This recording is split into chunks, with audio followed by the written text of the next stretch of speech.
Welcome back to BCN news. Vizianagaram నుంచి ఢిల్లీకి ఏడాది కాలంగా గంజాయి రవాణా చేస్తున్న ముఠాను పోలీసులు అదుపులోకి తీసుకున్నారు. విజయనగరం వసంత విహార్ విల్లాలో మీరట్, ఢిల్లీకి చెందిన ముగ్గురిని అరెస్ట్ చేశారు. వారి నుంచి 22 కిలోల గంజాయి, సెల్ ఫోన్లు, ఇతర సామాగ్రి స్వాధీనం చేసుకున్నారు. మీరట్కు చెందిన వసీం అరక్లోని విశ్వనాథం నుంచి గంజాయి కొనుగోలు చేసి అలాం, ఖుర్షీద్ ద్వారా ఢిల్లీకి రవాణా చేస్తున్నట్లు పోలీసులు గుర్తించారు. ఈ ముఠాలో ప్రధాన నిందితుడు కబీర్ ఢిల్లీ నుంచి లావాదేవీలు నిర్వహిస్తున్నట్లు చెప్పారు. కేసులో మొత్తం 9 మంది పాత్ర ఉందని, మిగతా వారిని కూడా పట్టుకుంటామని ఎస్పీ తెలియజేశారు. విజయనగరం రూరల్ పోలీస్ స్టేషన్ లిమిట్స్లో ధర్మపురి ఏరియాలో వసంత విహార్ లేఅవుట్లో ఒక విలా మీద రేడ్ చేయడం జరిగింది. ఆ విలాలో మనకి ముగ్గురు దొరికారు. వాళ్ళ దగ్గర 22 kgs గాంజా కూడా దొరికింది. గాంజాతో పాటు ఈ కొంత ప్యాకింగ్ మెటీరియల్, కొన్ని tape rolls, brown paper, comfort bottle, scissors, trolley bags, weighing machine కూడా దొరికింది. సో వాళ్ళని ఇంటరోగేట్ చేస్తే వీళ్ళు ముగ్గురు నార్త్ ఇండియాకి సంబంధించిన వాళ్ళు. ఒకరు మేరట్ అతను, మొహమ్మద్ వసీం అనే అతను, ఏవాన్ అనే అతను మేరట్ నుంచి అరౌండ్ లాస్ట్ 1.5 year నుంచి ఇక్కడ ఉంటున్నాడు విజయనగరంలో. అదేవిధంగా A2 and A3 ఇద్దరు ఢిల్లీ వాళ్ళు గుర్తించడం జరిగింది. ఈ మొహమ్మద్ వసీం అనే అతను ఇక్కడ విజయనగరంలో ఉండి ఇలానే ఒక హౌస్ రెంట్ మీద తీసుకొని ఏజెన్సీ ఏరియా నుంచి ఇక్కడికి గాంజా తీసుకువచ్చి ఇక్కడ గాంజా ప్యాక్ చేసి దాన్ని ట్రైన్ ద్వారా ఢిల్లీకి పంపడం జరుగుతూ ఉంది. అతని కన్ఫెషన్ మేరకు ఇది ఆల్మోస్ట్ more than 1 year నుంచి ఇది వాళ్ళు చేస్తున్నారు.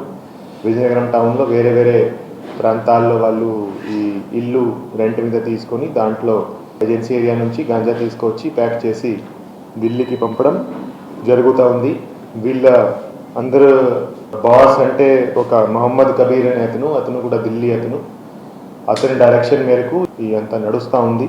సో మొహమ్మద్ వసీం ఇక్కడ ఉండి అంతా కోఆర్డినేట్ చేస్తాడు. మొహమ్మద్ కబీర్ ఢిల్లీలో ఉండి ఈ అంతా కోఆర్డినేట్ చేయడం జరుగుతూ ఉంది. సో మొహమ్మద్ కబీర్ అనే అతను ఏజెన్సీలో కొంతమందితో కాంటాక్ట్ చేసి అక్కడ గాంజా ప్రొక్యూర్ చేసుకొని ఆ గాంజాను కొంతమంది ద్వారా విజయనగరంకి తరలించి ఇక్కడ ప్యాక్ చేసుకొని మళ్ళా దాన్ని బ్యాగ్స్లో దాచిపెట్టి, ఈ బట్టల కింద దాచిపెట్టి ఢిల్లీకి ట్రాన్స్పోర్ట్ చేయడం జరుగుతూ ఉంది. ఎవరైతే A2 and A3 ఉన్నారో ఇన్ఫ్రోజ్ ఆలం అండ్ రుకయ్యా ఖుర్షీద్ వాళ్ళిద్దరూ ఢిల్లీ నుంచి ఈ గాంజా ప్యాక్ అయిన గాంజా తీసుకువెళ్ళడానికి రావడం జరిగింది. ఇంతకుముందు కూడా వాళ్ళు కొన్నిసార్లు విజయనగరం వచ్చి ఈ గాంజా తీసుకెళ్ళడం జరిగింది.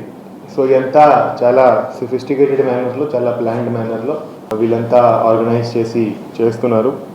దీంట్లో ఈవెన్ ట్రాన్సాక్షన్స్ కూడా వాళ్ళు ఏమీ బ్యాంక్ అకౌంట్ లేకుండా క్యాష్ డిపాజిట్ మెషిన్స్లో అంతా బ్యాంక్ ట్రాన్సాక్షన్స్ చేసి వాళ్ళకి పేమెంట్ కూడా డైరెక్ట్గా కబీర్ అనే అతను ఢిల్లీ నుంచి క్యాష్ డిపాజిట్ మెషిన్ ద్వారా చేయడం జరుగుతూ ఉంది. సో ఈ కేసులో ముగ్గురిని అరెస్ట్ చేశాము. ఆ కబీర్ అనే అతను ఇంకా ఎక్స్పాండింగ్లో ఉన్నాడు, అతనిని కూడా అరెస్ట్ చేస్తాము. అదేవిధంగా ఎవరైతే అరకు నుంచి మెయిన్ అతను గాంజా పంపిస్తున్నాడో మజ్జి విశ్వనాథం అని అతన్ని కూడా రాబోయే రోజులు అరెస్ట్ చేయడం జరుగుతుంది. అదేవిధంగా అరకు నుంచి ఎవరైతే ఈ గాంజా ట్రాన్స్పోర్ట్ చేస్తున్నారో విజయనగరం వరకు వాళ్ళని కూడా అరెస్ట్ చేయడం జరుగుతుంది. మొత్తం 9 మెంబర్స్ను అక్యూజ్డ్గా ఈ కేసులో పెట్టడం జరిగింది. ముగ్గురిని ఈరోజు అరెస్ట్ చేసి రిమాండ్కి పంపిస్తున్నాము. ఇట్లాంటిది ఎక్కడైనా అంటే ప్రజల నుంచి మేము కోరేది ఏంటంటే ఇట్లాంటి ఏదైనా ఇన్ఫర్మేషన్ ఎవరికైనా ఉంటే ఇమీడియట్గా పోలీస్ డిపార్ట్మెంట్తో షేర్ చేసుకోవాలి.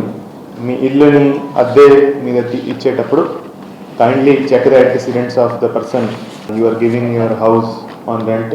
సో వాళ్ళ బ్యాక్గ్రౌండ్ చెక్ చేసుకోవాలి, వాళ్ళు ఏం చేస్తున్నారో చెక్ చేసుకోవాలి. బికాజ్ చెక్ చేయడం అందరి బాధ్యత అండ్ అది మీరు రెస్పాన్సిబుల్గా మీ ఇల్లుని ఎవరు దేనికోసం యూజ్ చేస్తున్నారు అది మీరు ఖచ్చితంగా అందరూ కూడా దాని మీద దృష్టి పెట్టాలి అండ్ దాన్ని మీరు అసర్టైన్ చేసుకోవాల్సి ఉంటుంది. తిరుమల శ్రీవారిని పరిశ్రమల శాఖ మంత్రి టీజీ భారత్ దర్శించుకున్నారు. స్వామి దర్శనానంతరం ఆలయం వెలుపల ఆయన మీడియాతో మాట్లాడుతూ పరిశ్రమల స్థాపనకు కూటమి ప్రభుత్వం విశేష కృషి చేస్తుందని అన్నారు. పరిశ్రమల స్థాపన ద్వారా యువతకు భారీగా ఉపాధి లభిస్తుందని అన్నారు. తమ విధానాల కారణంగా చంద్రబాబును కలిసేందుకు ఎక్కువ మంది పారిశ్రామికవేత్తలు ఎదురు చూస్తున్నారని అన్నారు. తిరుమల శ్రీవారిని ఆయన దర్శించుకున్నారు. 100 రోజుల్లోనే కూటమి ప్రభుత్వం అనేక మంచి కార్యక్రమాలు చేపట్టిందని భారత్ చెప్పారు. ఈరోజు తిరుమలకు రావడం జరిగింది. వెంకటేశ్వర స్వామి ఆశీస్సులు బాగుండాలని చెప్పి ఒకటి రాష్ట్రానికి ముఖ్యంగా, ఎందుకంటే మీకు తెలుసు ఎన్నో ప్రాబ్లమ్స్ ఉన్నాయి మనకి. మా సార్ చంద్రబాబు గారు సెంట్రల్ గవర్నమెంట్కి ఏమైతే అడుగుతారో అవన్నీ కూడా నెరవేరాలని నేను మొక్కడం జరిగింది. సార్ అట్లా పోయి అడిగితేనే శాంక్షన్ అయిపోవాలి. చాలా బాగుంటుంది. అట్లయితే రాష్ట్రానికి మంచి ఇండస్ట్రీస్ రావాలా, ఎక్కువ జాబ్ ఆపర్చునిటీస్ క్రియేట్ అయ్యే లెక్క చూసుకోవాలా. ఎందుకంటే పెద్ద ఇండస్ట్రీస్ వస్తే ఇక్కడ జాబ్స్ ఆల్రెడీ దాదాపు 20 లక్షల ఉద్యోగాలు ఇస్తామని చెప్పి మన గవర్నమెంట్ ఫామ్ అయిన తర్వాత ఆర్ బిఫోర్ మనం చెప్పడం జరిగింది. సో ఖచ్చితంగా మంచి ఇండస్ట్రీస్ వస్తాయని నమ్మకం నాకు ఎందుకైతే ఉందంటే, మనకి చంద్రబాబు గారు అనేది ఒక పెద్ద బ్రాండ్, మీ అందరికీ తెలుసు. ఫ్యూచర్లో పెద్ద ఇండస్ట్రీస్ వచ్చేదానికి అవకాశాలు బాగుంటుంది. అదిగాక కర్నూలుకి వచ్చేసరికి నేను ఒక ఇండస్ట్రీసే కాదు అన్ని ఏరియాస్ చూడాలా. మా కర్నూలు కూడా మంచి అభివృద్ధి కావాలా. ఎందుకంటే ex capital of Andhra Pradesh 1953 to 1956లో. సో కర్నూలు కూడా బాగా అభివృద్ధి చెందాలని చెప్పి ఇవన్నీ కూడా ఏడుకొండల స్వామిని మొక్కడం జరిగింది. అన్ని నెరవేరుతాయని చెప్పి ఆశపడుతున్నా. త్వరలో మనకు హైకోర్టు బెంచ్ కూడా జీవో వస్తుందని చెప్పి చంద్రబాబు గారు లాస్ట్ టైం చెప్పడం జరిగింది. సో ఇట్లాంటివి ఎన్నో మంచి కార్యక్రమాలు చేస్తాము. ఇంకా 100 days కూడా కాలే. మీరు చూస్తే ఎంత ఇండస్ట్రియల్ ఫ్రెండ్లీ మా చీఫ్ మినిస్టర్ అనేది మీ అందరు చూసింటారు. అంతకుముందు మెడ్ సిటీ వైజాగ్లో పోవడం, నిన్న శ్రీ సిటీకి పోవడం, ఇండస్ట్రియలిస్టులు అందరూ కూడా పరుగెత్తులు పెట్టి సార్ని అపాయింట్మెంట్స్ అడగడం జరుగుతోంది. అంటే ఆయన ఒక క్రియేట్ చేశారు హిస్టరీ. ఎవరికి నచ్చినా నచ్చకపోయినా హైదరాబాద్ ఈరోజు రూపురేఖలు మారిందంటే ఒక చంద్రబాబు గారి వేసిన విత్తనం ఈరోజు ఎక్కడికో వెళ్ళిపోయింది హైదరాబాద్ అనేది. సో అట్లా మన అమరావతి కూడా బాగా డెవలప్ కావాలా, అంత బాగుండాలా, వర్షాలు పడాలా. ఇప్పుడు ఎట్లయితే మనకు నదులంతా నీళ్లతో నిండి బాగుందో అగ్రికల్చర్ బాగా జరగాల. సో ఇవన్నీ కూడా బాగా. విజయవాడ కనకదుర్గమ్మ ఆశీస్సులతో కమిటీ కుర్రోలు చిత్రం మంచి విజయం సాధించిందని ఆ సినిమా నిర్మాత నటి కొణిదెల నిహారిక తెలియజేశారు. నిహారికతో పాటు కమిటీ కుర్రోలు చిత్ర బృందం అమ్మవారిని దర్శించుకుంది. 2 నెలల క్రితం చిత్రం విడుదలకు ముందు విజయవాడ ఇంద్రకీలాద్రికి సినీ యూనిట్తో కలిసి వచ్చి జగన్మాత దర్శనం చేసుకున్నట్లు నిహారిక చెప్పారు. కమిటీ కుర్రోలు విడుదలై 3 వారాలు కావడం, ప్రేక్షకుల నుంచి మంచి స్పందన లభించిన నేపథ్యంలో మరోసారి అమ్మవారిని దర్శించుకున్నట్లు తెలియజేశారు. वै नमे नमे वै वै नमै नमे वै वै नमा नमै नमे नमा वेदयति वेदयत्यै नमे नमा वेद्या वेदयत्यनो वेदयत्यन् वे नमे नमः वेदयति वेदयत्यन्वेनम् अन्वे नमे नमन्वन्वेनं देवा देवाये नमनं देवा बुध्यन्ते बुध्यन्ते देवाये नमेनं देवा बुध्यन्ते देवाश्रियमेवावरुन्धे शीतेवादे पुनन्निवेद्याः क्षेमो वै राष्ट्रस्य शीतो वातः क्षेममेवावरुन्धे पश्यति पुत्युत्पत्ति यौचैन देवं वेदा शतमानं भवति शतायुः पुरुषस्य तेन्द्रिय आयुष्येवेन्द्रिये प्रतिष्ठति शीतेवादे पुनन्निवेद्याः क्षेमो वै राष्ट्रस्य शीतो वातः क्षेममेवावरुन्धे पश्यति पुत्युत्पत्ति. వార్తలు ముగించే ముందు ముఖ్య అంశాలు మరొకసారి. జూనియర్ వైద్యురాలి అత్యాచారం హత్య ఘటనపై కాకినాడలో నిరసన వెల్లువ. నిందితులపై కఠిన చర్యలు తీసుకోవాలంటూ 3000 మందితో ర్యాలీ.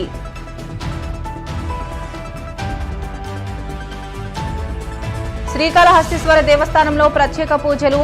విశేష అలంకరణలో సోమస్కందమూర్తి జ్ఞాన ప్రసనాంబలు.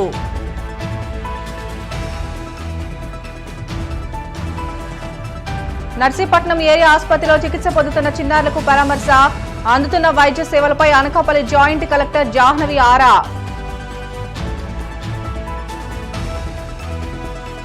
నర్సీపట్నంలో అనుమతి లేకుండా హాస్టల్ నిర్వహిస్తున్నారన్న ఎస్పీ దీపికా పాటిల్. ఓ కార్యక్రమంలో మిగిలిన ఆహారం పెట్టడం వల్లే సమస్య తలెత్తిందని స్పష్టం. ఇవి ఇప్పటివరకు బులెటిన్లోని అప్డేట్స్. మరిన్ని వార్తల కోసం BCN digital YouTube channel, Facebook పేజీని ఫాలో అవ్వండి. అప్డేట్ వార్తల కోసం ప్లీజ్ డూ సబ్స్క్రైబ్.